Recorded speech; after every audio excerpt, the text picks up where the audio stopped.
এই বাড়িতে আপনারা সবাই খুব হই হই করে থাকেন, তাই না? খুব আনন্দ করে থাকেন। হ্যাঁ, আমরা ওটুকুই পারি। আমাদের ক্ষমতা নেই, অর্থ নেই, প্রতিপত্তি নেই। অনেক সময় অনেকে আমাদের ঠকিয়ে দিয়েও চলে যায়, কিন্তু আমাদের ভেতরকার আনন্দটুকু কেউ কেড়ে নিতে পারেনি আর পারেও না। এই বাড়িতে এলেই না আমার মনটা খুব ভালো হয়ে যায়। কেন? অন্য সময় কি আপনার মন খারাপ থাকে? দিদি, আপনি সেই আমাকে আপনি আপনি করেই বলছেন। দেখুন, আমি তো আপনার চেয়ে অনেকটাই ছোট। না, আসলে আপনার সঙ্গে তো আমার তেমন সখ্যতা তৈরি হয়নি যে আমি আপনাকে তুমি বলতে পারি। আপনিও যেমন আমাকে আপনি বলেন, আমি এটা আশাও করি না যে আপনি আমাকে তুমি বলবেন। তাই আমিও আপনাকে আপনি বলি। আমিও এটা ভাবিনি যে আমি আপনাকে তুমি বলবো। আপনি অসন্তুষ্ট আমার উপরে কোন কারণে? কেন? আমি কেন অসন্তুষ্ট হব আপনার উপর? আমি আপনাকে তো সেদিন দেখলাম। আপনার সম্পর্কে আমি কিছুই জানি না, আপনাকে ভালো করে চিনিও না। আমি কেন অসন্তুষ্ট হব? চোখে দেখেননি ঠিকই, কিন্তু আমার অস্তিত্ব সম্পর্কে তো আপনি অবগত। আর তা নিয়ে আপনাদের একটা অস্বস্তি যদি থাকেও, তাতে তো আমি কিছু ভুল দেখি না। আপনার জায়গায় যে কেউ হলেই। আমি যে কাউকে দিয়ে নিজের বিচার করি না। আপনি যখন আমার সঙ্গে কথা বলবেন তখন আমার সঙ্গেই কথা বলবেন, কেমন? তার মধ্যে অন্য কাউকে আনবেন না। আমি বলছি, ওই জেনারেলাইজ করবেন না। ভুল বুঝলেন দিদি আপনি আমাকে। আমি কিন্তু আপনাকে অসম্মান করতে চাইনি, বরঞ্চ আমি যে আপনাকে কতটা সম্মান করি সেটা। কেন?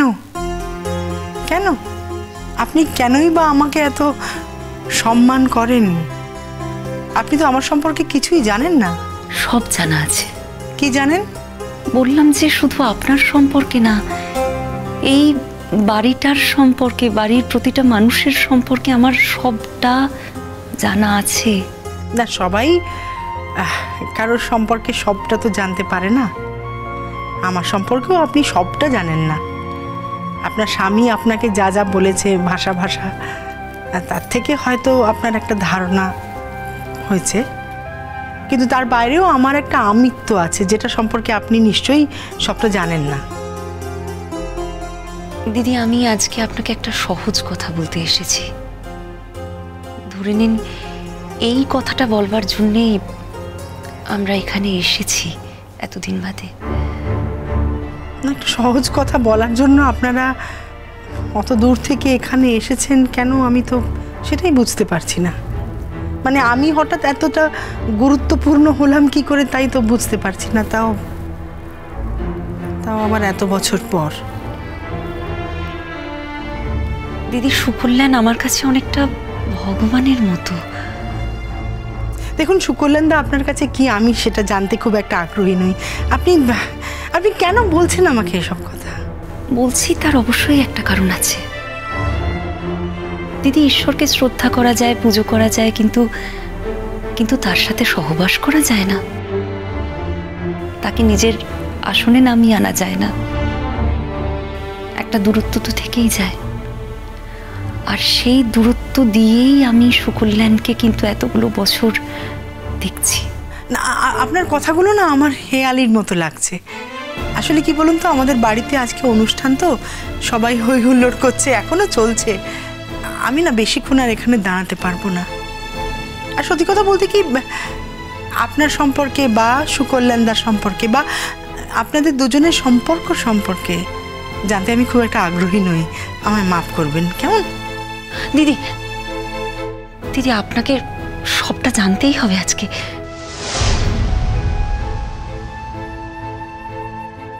আমি সুকল্যাণের বউ নই।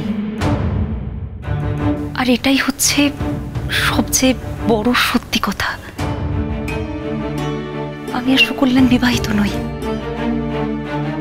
আমার জীবনের এক চরম দুর্দিনে সুকল্যাণ ওর বাড়িতে আমাকে আশ্রয় দিয়েছিল, আর আমার মেয়েকে নিজের মেয়ে বলে অ্যাডপ্ট করেছিল।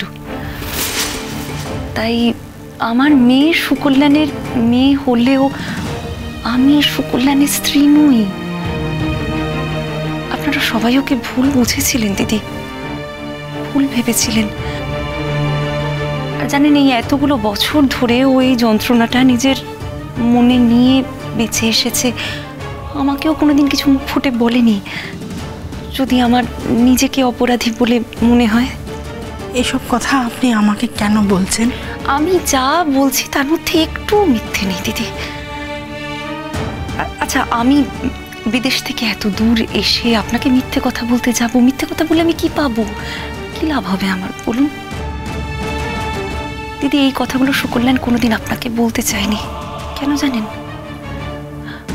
ও বলেছিল যে আপনি ওকে বিশ্বাসই করলেন না। আপনি ভেবে নিলেন যে ও সবকিছু করতে পারে। তাকে কি বলা যায়, আর তাকে বলবার কোনো মানেই হয় না। কিন্তু আমি ওকে বুঝিয়েছি যে ওকে এই সত্যিটার মুখোমুখি একদিন দাঁড়াতেই হবে। আর শুধু ওকে দাঁড়াতে হবে না, আপনাকেও দাঁড়াতে হবে। হ্যাঁ দিদি, প্লিজ আমার কথাগুলো আপনি একবার বিশ্বাস করুন। আমি যখন প্রথম বিদেশে যাই তখন আমার খুব কম বয়স,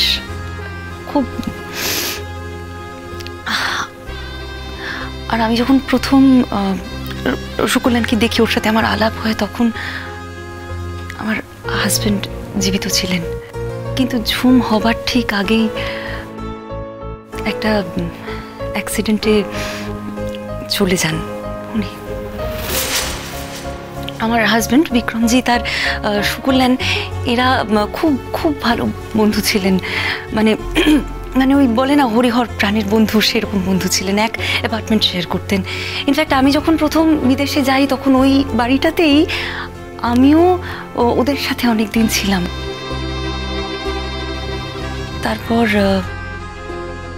তারপর একদিন এক বন্ধুর বাড়ির থেকে ওরা ফিরছিল, গাড়ির অ্যাক্সিডেন্ট হয়, আর ঝুমের বাবার ওখানেই মৃত্যু হয়। সেই সময় সুকল্যাণ ড্রাইভ করছিল। এর থেকেই না সুকল্যাণের ভেতরে একটা ভীষণ গিল্টি ফিলিং তৈরি হয় আর কি। আর ঝুম তখন আমার পেটে, আমি 7 মাসের প্রেগনেন্ট। আমি নিজেকে একদম ঠিক রাখতে পারিনি, আমি একদম ভেঙেই পড়েছিলাম। এখান থেকে গেছি বিদেশে, কিছু জানি না, চিনি না। আমি খুব মানসিকভাবে অসুস্থ হয়ে পড়েছিলাম। আর ওই সময়টাতে ঠিক কি হয়েছে, কি করে হয়েছে, আমি কিছুই জানি না। কিন্তু সুকল্যাণ সবটা একা হাতে সামলেছিলেন। তারপর যখন আমি সুস্থ হই তখন আর কোনো অপশন না দেখে সুকল্যাণ আমাকে ওর সাথে বাড়ি নিয়ে গেলেন,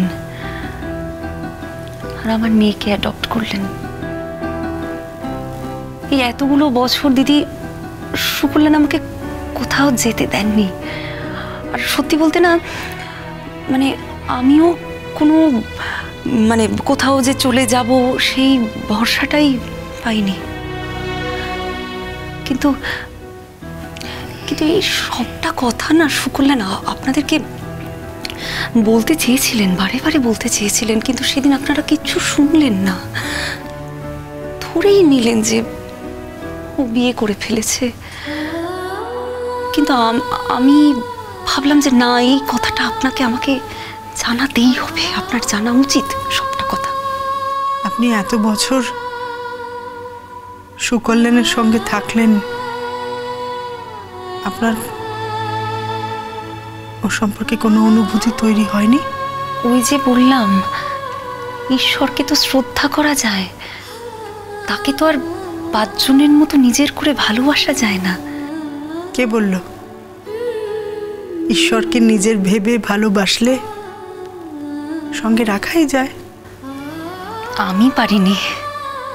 মেয়ে জানে না, ওটাই এখন আমাদের কাছে সবচেয়ে বড় সমস্যা হয়ে দাঁড়িয়েছে জানেন।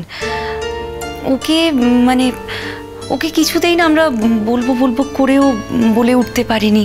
তবে এখন আমরা সিদ্ধান্ত নিয়েছি যে ওর 18 বছর বয়স হলেই আমরা ওকে সবটা সত্যি কথা বলে দেব। কি হয়েছে, মানে আমি নিজে অনেক দিন মানসিক অবসাদে ছিলাম। সুকল্যাণ পারেননি ওকে বলতে কথাগুলো। এরপর যখন আমি সুস্থ হলাম তখন দেখলাম মেয়েটা এমনভাবে সুকল্যাণকে জড়িয়ে ধরেছে যে ওকে যদি তখন বলতে যেতাম না যে আমি আর সুকল্যাণ স্বামী স্ত্রী নই, তাহলে